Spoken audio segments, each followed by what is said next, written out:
जी अस्सलाम वालेकुम dear students. आज हम चैप्टर नंबर 2 का नेक्स्ट टॉपिक स्टार्ट करने जा रहे हैं, that is diversity in bacteria and ecology. सबसे पहले डियर स्टूडेंट्स आपको पता होना चाहिए कि डाइवर्सिटी किसको कहते हैं। डाइवर्सिटी का मतलब होता है इकसाम, किस्में, कि बैक्टीरिया की कौन कौन सी किस्में इस दुनिया के ऊपर मौजूद है। और इसी तरह से इकोलॉजी का मतलब होता है किसी भी ऑर्गेनिज्म का अपने इन्वायरमेंट के साथ इंटरेक्शन, के बैक्टीरिया अपने इन्वायरमेंट के साथ किस तरीके से इंटरेक्ट करते हैं, उनका अपने इन्वायरमेंट के ऊपर क्या असर होता है या इन्वायरमेंट का उनके ऊपर क्या असर होता है। तो ये सारी चीज़ों को आज के टॉपिक के अंदर हम डिस्कस करेंगे। सबसे पहले तो ये चीज़ ये स्टूडेंट्स आपने समझनी है कि इस दुनिया के ऊपर बैक्टीरिया कब वजूद में आए। साइंसदानों का मानना है, साइंटिस्ट का ये मानना है कि इस दुनिया के ऊपर सबसे पहला जो ऑर्गेनिज्म था वो भी कोई ना कोई बैक्टीरिया था। आर्किया उसको नाम दिया गया, क्या, आर्कियो बैक्टीरिया। तो साइंटिस्ट का ये कहना है कि इस दुनिया के ऊपर बैक्टीरिया यानी कि प्रोकैरियोट्स वो तकरीबन 3.5 बिलियन ईयर्स अगो, आज से 3.5 बिलियन ईयर्स अगो इस दुनिया के ऊपर सिर्फ प्रोकैरियोट्स ही एग्जिस्ट करते थे, यानी कि आर्किया और बैक्टीरिया। प्रोकैरियोट्स का मतलब क्या है? फॉर एग्जांपल आर्किया और बैक्टीरिया। फिर साइंटिस्ट का यह भी मानना है कि इन्हीं प्रोकैरियोट्स से यूकैरियोट्स जो है ना वो बने, आज से 1.5 बिलियन ईयर्स अगो। यानी कि अगर इन दोनों में गैप देखें तो साइंटिस्ट का मानना है कि तकरीबन 2 बिलियन साल के अंदर प्रोकैरियोट्स से यूकैरियोट्स बने। आज से 3.5 बिलियन ईयर्स अगो प्रोकैरियोट्स वजूद में आए। प्रोकैरियोट्स यानी कि आर्किया और बैक्टीरिया से 1.5 बिलियन ईयर्स अगो यूकैरियोट्स बने। यानी कि आर्किया और बैक्टीरिया ने इस दुनिया के ऊपर 2 बिलियन साल तक जो है वो राज किया। यानी कि इस दुनिया के ऊपर जब कोई भी नहीं था, 2 बिलियन साल तक आर्किया और बैक्टीरिया ही इस दुनिया के ऊपर सर्वाइव करते चले गए और एवोल्यूशन करते चले गए। और 3.5 बिलियन ईयर्स अगो ये खुद वजूद में आए और 2 बिलियन साल तक इस दुनिया के ऊपर रहे और 2 बिलियन साल के अंदर अपने अंदर ऐसी अडाप्टेशन लेके आए, खुद को ऐसे इवॉल्व किया कि आहिस्ता आहिस्ता यूकैरियोट्स की भी फॉर्मेशन शुरू कर दी इन्होंने। तो ये छोटी सी जो है वो ब्रीफ हिस्ट्री है जो कि आपकी बुक के अंदर जो है बताई हुई है। उसके बाद ये स्टूडेंट्स, इस दुनिया के ऊपर बैक्टीरिया हर जगह मौजूद होते हैं, जहाँ पे भी लाइफ एग्जिस्ट करती है वहाँ पे बैक्टीरिया मौजूद होते हैं। 2 साइंटिस्ट थे, मार्गुलिस एंड श्वार्ट्ज। इन साइंटिस्ट ने बैक्टीरिया को 16 फाइलम्स के अंदर जो है वो क्लासीफाई किया हुआ है। बेसिकली ये जो 2 साइंटिस्ट थे इन्होंने क्लासिफिकेशन की थी ऑर्गेनिजम्स की, ठीक है जी। 5 किंगडम सिस्टम जो है ना वो रिप्रेजेंट किया था, ऑर्गेनिज्म को क्लासीफाई किया था, ठीक है। उड़ने वालों को बर्ड्स की कैटेगरी के अंदर रखा था, बच्चे देने वालों को मैमल्स की कैटेगरी के अंदर रखा था। जितने भी जो है ना वो ऑटोट्रॉफ्स हैं, अपनी खुराक खुद बना सकते हैं, उनको प्लांट्स की कैटेगरी के अंदर रखा था। इसी तरीके से ऐसे ऑर्गेनिज्म जो किसी भी किंगडम के अंदर नहीं आ रहे थे उनको किंगडम प्रोटिस्टा के अंदर रखा था। इसको आप चैप्टर नंबर 1 के अंदर पढ़ के आए हुए हैं। बहरहाल मार्गुलिस और श्वार्ट्ज ने जब बैक्टीरिया को क्लासीफाई किया तो उन्होंने इन तमाम प्रोकैरियोट्स को 16 फाइलम्स के अंदर जो है वो क्लासीफाई किया हुआ है। अब उन 16 में से जो है वो ऑलमोस्ट 8 के करीब आपकी बुक के अंदर 8 तरह के बैक्टीरिया, 8 टाइप्स ऑफ बैक्टीरिया आपकी बुक के अंदर जो है एक्सप्लेन की हुई हैं। उनमें सबसे पहली जो टाइप बताई हुई है दैट इज ओमनी बैक्टीरिया। अब ओमनी बैक्टीरिया डियर स्टूडेंट्स ऐसे बैक्टीरिया हैं जो कि रिजिड होते हैं, ठीक है। रिजिड का मतलब है हार्ड होते हैं, ठीक है, रोड शेप्ड होते हैं। इसके अलावा ये हेट्रोट्रॉफिक होते हैं। हेट्रोट्रॉफिक का मतलब ये है कि ये अपनी खुराक खुद नहीं बना सकते, इनको अपनी खुराक के लिए किसी दूसरे ऑर्गेनिज्म के ऊपर डिपेंड करना पड़ता है। ये अपनी खुराक खुद सिंथेसाइज नहीं कर सकते। जिस तरह से हम हैं, we are not autotrophs, we are heterotrophs. हम अपनी खुराक खुद नहीं बना सकते, हमें अपनी खुराक के लिए किसी दूसरे जो है वो जानदार के ऊपर डिपेंडेंट होना पड़ता है। हम प्लांट्स खाते हैं या एनिमल्स खाते हैं, ठीक है जी। तो बैक्टीरिया, ओमनी बैक्टीरिया हेट्रोट्रॉफ्स हैं, ये भी अपनी खुराक खुद नहीं बना सकते। और इनकी जो सेल वॉल होती है वो ग्राम नेगेटिव टाइप की सेल वॉल होती है। और हम पढ़ के आए हुए हैं, हमने प्रीवियस लेक्चर के अंदर भी डिस्कस किया था कि ग्राम नेगेटिव बैक्टीरिया ऐसा बैक्टीरिया होता है कि जिसकी सेल वॉल के अंदर पेप्टिडोग्लाइकेन जो है वो कम होता है, साथ में लाइपोप्रोटीन भी मौजूद होता है, लाइपोपोलिसैकेराइड भी मौजूद होती है और डबल मेम्ब्रेन जो है वो मौजूद होती है। ठीक है जी, तो ग्राम नेगेटिव टाइप की सेल वॉल होती है ओमनी बैक्टीरिया के अंदर। इसके अलावा दे आर एरोबिक, ठीक है जी, ये एरोबिक्स हैं। उसके बाद फ्लैजेला की बात करें तो ओमनी बैक्टीरिया ऐसे बैक्टीरिया हैं कि जिनमें मोस्टली जो ओमनी बैक्टीरियाज होते हैं उनके अंदर फ्लैजेला मौजूद होता है। सब के अंदर नहीं, लेकिन मोस्टली जो ओमनी बैक्टीरिया होते हैं उनके अंदर फ्लैजेला प्रेजेंट होता है, जिसके ज़रिए से ये लोकोमोशन कर सकते हैं, एक जगह से दूसरी जगह जो है वो जा सकते हैं। उसके बाद डियर स्टूडेंट्स स्पोर्स, ठीक है जी, जिस तरह से हम एंडोस्पोर भी पढ़ के आए हुए थे, प्रीवियस लेक्चर के अंदर हमने डिस्कस किया था एंडोस्पोर फॉर्मेशन इन बैक्टीरिया। तो अगर हम बात करें ओमनी बैक्टीरिया की, तो ओमनी बैक्टीरिया के अंदर स्पोर की फॉर्मेशन नहीं होती, डू नॉट प्रोड्यूस स्पोर्स, इनके अंदर किसी किस्म के स्पोर्स की फॉर्मेशन नहीं होती। इसके एग्जांपल्स में आ जाते हैं बहुत सारे पैथोजेनिक ओमनी बैक्टीरिया होते हैं, यानी कि ऐसे बैक्टीरिया जो बीमारियां काज कर सकते हैं। इनकी एग्जांपल में विब्रियोज भी आ जाते हैं, और सबसे जो मशहूर एग्जांपल है इसके अंदर that is E coli. E coli भी बेसिकली एक किस्म का ओमनी बैक्टीरिया ही है। ठीक है जी, तो पैथोजेनिक, ई कोलाई और इसके अलावा भी विब्रियोज, ये सारे के सारे ओमनी बैक्टीरिया की फर्दर कैटेगरीज के अंदर आ जाते हैं। उसके बाद नेक्स्ट बैक्टीरिया आ जाता है जी साइनो बैक्टीरिया। ये स्टूडेंट साइनो बैक्टीरिया एक ऐसा बैक्टीरिया है जो कि बहुत ही स्पेशल है। क्यों? क्योंकि ये फोटोसिंथेटिक है।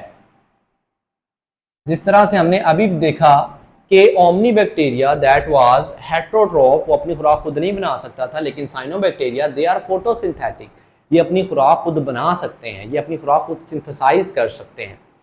ठीक है जी, और अगर हम इन देखें कि साइनो बैक्टीरिया किस फॉर्म में प्रेजेंट होते हैं, तो in the form of mats. ठीक है जी, मैट्स कहते हैं, जिस तरह से कोई ना कोई मैट होता है जो कि फर्श के ऊपर बिछाया जाता है, तो ये जो साइनो बैक्टीरिया होते हैं ये भी सोइल के ऊपर या समंदरों के ऊपर या इवन रॉक्स के ऊपर जो है ना वो मैट्स की फॉर्म में जो है वो नजर आते हैं। मैट्स का मतलब ऐसे जैसे घास की तरह का जो है ना वो एक ऊपर छिलका सा मौजूद हो। ठीक है जी, तो मैट्स की फॉर्म में ये एग्जिस्ट करते हैं। कहाँ कहाँ पे एग्जिस्ट करते हैं? ये सोइल के ऊपर एग्जिस्ट कर सकते हैं, ये ओशन के ऊपर एग्जिस्ट कर सकते हैं। इसके अलावा आपकी बुक के अंदर लिखा हुआ है ऐसे साइनो बैक्टीरिया जो कि लाइकन्स के साथ रहते हैं। लाइकन्स एक फंजाई है। ऐसे साइनो बैक्टीरिया जो कि लाइकन्स के साथ रहते हैं, तो वो देखा गया जी रॉक्स के ऊपर जो है वो प्रेजेंट होते हैं। ठीक है जी, यानी कि ऐसे साइनो बैक्टीरिया जो कि लाइकन्स के साथ मिलकर रहते हैं, तो देखा ये गया है कि वो साइनो बैक्टीरिया जो लाइकन के साथ मिलकर रहते हैं वो मोस्टली रॉक्स के ऊपर जो है ना वो रहते हैं, पत्थरों के ऊपर जो है ना वो प्रेजेंट होते हैं, वो भी मैट्स की फॉर्म में ही प्रेजेंट होते हैं। उसके बाद ये स्टूडेंट, इनका रोल क्या है? साइनो बैक्टीरिया का बहुत इंपॉर्टेंट रोल है हिस्ट्री के अंदर।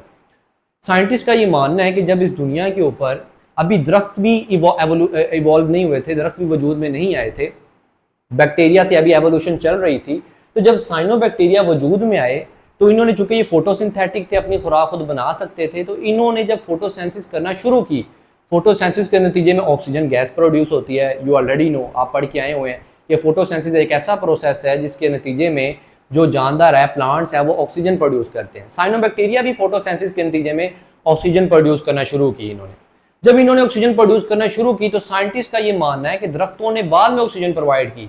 इस दुनिया के ऊपर मोस्टली जो ऑक्सीजन प्रेजेंट है, मोस्टली जो ऑक्सीजन बनाई, वो इन्हीं साइनो बैक्टीरिया ने बनाई। यानी कि एटमॉस्फेरिक ऑक्सीजन बनाने में इनका बहुत ज़्यादा रोल है। एटमॉस्फेरिक ऑक्सीजन फॉर्मेशन में इनका बहुत ज़्यादा इंपॉर्टेंट रोल है साइनो बैक्टीरिया का। उसके बाद ये स्टूडेंट्स, चूँकि ये फोटोसिंथेटिक हैं, तो इनके अंदर कोई ना कोई ऐसी चीज़ें तो मौजूद है जिनकी वजह से ये फोटोसेंसिस कर सकते हैं। तो इनके अंदर जो है वो क्लोरोफिल ए मौजूद होता है, साथ में इनके अंदर जो है वो एसेसरी पिगमेंट्स यानी कि कैरोटीन्स मौजूद होते हैं, कैरोटीनॉइड्स मौजूद होते हैं। इसके अलावा आपकी बुक के अंदर लिखा हुआ है कि इनके अंदर जो है वो ब्लू और रेड फाइकोबिलिन्स भी मौजूद होते हैं। They also contains blue and red phycobilins, जो कि यही फोटोसेंसिस के अंदर और इलेक्ट्रॉन ट्रांसपोर्ट चेन के अंदर जो है वो इनकी हेल्प आउट कर रहे होते हैं, इनके अंदर एनर्जी बनाने में जो है वो उनका रोल प्ले कर रहे होते हैं। तो ये साइनो बैक्टीरिया थे, वेरी इंपॉर्टेंट बैक्टीरिया, इनका हिस्ट्री के अंदर बहुत इंपॉर्टेंट रोल है। इसके अलावा एक और इंपॉर्टेंट इसकी बताई हुई है आपकी बुक के अंदर कि ये जो साइनो बैक्टीरिया हैं ये सिर्फ एटमॉस्फेरिक ऑक्सीजन बनाने के अंदर इनका रोल नहीं है, ये इनके अंदर एक ख़ास किस्म के सेल्स होते हैं जिनको हेट्रोसिस्ट का नाम दिया जाता है। ये उन्हीं हेट्रोसिस्ट के ज़रिए से नाइट्रोजन को फिक्स करने की भी कैपेबिलिटी रखते हैं। ठीक है जी। तो बाय यूजिंग स्पेशलाइज्ड सेल्स, उन स्पेशलाइज्ड सेल्स को कहते हैं स्पेशलाइज्ड हेट्रोसिस्ट। उन हेट्रोसिस्ट को यूज़ करते हुए ये क्या कर सकते हैं, ये नाइट्रोजन को भी फिक्स कर सकते हैं, यानी कि एटमॉस्फेयर से नाइट्रोजन को पकड़ पकड़ के सोइल के अंदर जो है वो नाइट्राइट्स और नाइट्रेट्स की फॉर्मेशन कर सकते हैं। ठीक है जी। और फिर प्लांट्स उनको यूटिलाइज करते हैं। प्लांट के लिए ये चीज़ बहुत इंपॉर्टेंट है।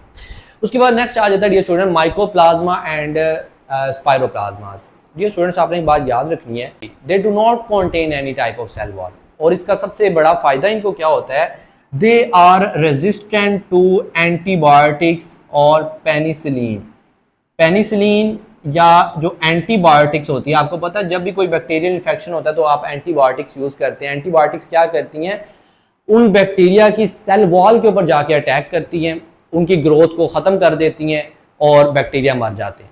ठीक है जी। जब माइकोप्लाज्मा और स्पाइरोप्लाज्मास के अंदर सेल वॉल ही प्रेजेंट नहीं है तो हाउ पेनिसिलिन और antibiotics can act on them. तो क्या, तो माइकोप्लाज्मा और स्पाइरोप्लाज्मास के ऊपर एंटीबायोटिक्स या पेनिसिलिन अफेक्ट ही नहीं कर सकती। तो हम कह सकते हैं these are resistant to penicillin और एंटीबायोटिक्स, बिकॉज पेनिसिलिन और एंटीबायोटिक्स जो होती हैं वो बैक्टीरिया को तब भी खत्म कर सकती हैं जब उनके ऊपर सेल वॉल प्रेजेंट होगी। ये सेल वॉल के ऊपर जाके अटैक करती है। सेल वॉल ही प्रेजेंट नहीं है माइकोप्लाज्मा और स्पाइरोप्लाज्मास के अंदर, तो उसके नतीजे में दे आर रेजिस्टेंट। उसके बाद इनका बड़ा इंपॉर्टेंट रोल है, they both are pathogens. Mycoplasma और स्पाइरोप्लाज्मा दोनों पैथोजेंस है। अगर हम बात करें माइकोप्लाज्मा की, तो माइकोप्लाज्मा जो होते हैं ये मैमल्स के अंदर बीमारियां काज करते हैं। ठीक है जी। और इसकी एग्जांपल आपकी बुक के अंदर दी हुई है, फॉर एग्जांपल निमोनिया। निमोनिया बीमारी जो होती है, मैमल्स, ह्यूमन, हम जानदार हैं, ह्यूमन है, मैमल है, हमारे अंदर निमोनिया बीमारी हो जाती है। ठीक है। उसको काज करने वाले भी माइकोप्लाज्मा होते हैं। और इसी के साथ प्लांट्स के अंदर स्पाइरोप्लाज्मास बीमारियां काज करते हैं। ठीक है जी। They cause disease in plants. और इसकी एक एग्जांपल आपकी बुक के अंदर बताई हुई है जो that is lethal yellow. Lethal yellow एक ऐसी बीमारी है जो कि कोकोनट यानी कि नारियल का जो होता है दरख्त या नारियल का जो फल होता है, ठीक है जी, नारियल, उसके अंदर जो है वो लीथल येलोइंग एक बीमारी काज करना स्पाइरोप्लाज्मा का काम है। ठीक है जी। तो माइकोप्लाज्मा मैमल्स के अंदर बीमारियां काज करते हैं, फॉर एग्जांपल निमोनिया, और स्पाइरोप्लाज्मा प्लांट के अंदर बीमारियां काज करते हैं, फॉर एग्जांपल कोकोनट के अंदर लीथल येलोइंग। उसके बाद ये स्टूडेंट्स नेक्स्ट हमारे पास एक और टाइप आ जाती है बैक्टीरिया की, दैट इज स्पाइरोशीट्स। स्पाइरोशीट्स की अगर हम नेचर देखें तो ये लॉन्ग स्पाइरला होते हैं। लॉन्ग स्पाइरला का मतलब ये है कि ये स्प्रिंग की फॉर्म में, हेलिकल फॉर्म में जो है वो एग्जिस्ट करते हैं। लॉन्ग स्पाइरलम्स होते हैं। ठीक है। हेलिकल फॉर्म में प्रेजेंट होते हैं, स्प्रिंग की फॉर्म में प्रेजेंट होते हैं। ठीक है। और इनकी भी जो सेल वॉल होती है that is of gram negative type. ठीक है। ग्राम नेगेटिव टाइप की इनकी सेल वॉल होती है, जिनके अंदर लाइपोप्रोटीन, लाइपोपॉलीसैकेराइड्स और पेप्टिडोग्लाइकन सारी चीजें प्रेजेंट होती हैं। इसके अलावा फ्लैजेला इनकी बात करें तो इनके अंदर 1 to 100 हंड्रेड्स ऑफ फ्लैजेला इनके अंदर प्रेजेंट होते हैं। सिंगल भी हो सकता है, अप टू 100 तक भी इनके अंदर फ्लैजेला प्रेजेंट हो सकते हैं, जो कि इनकी मूवमेंट में, लोकोमोशन में हेल्प आउट कर रहे होते हैं। उसके अलावा स्पाइरोशीट्स की एग्जांपल की बात करें,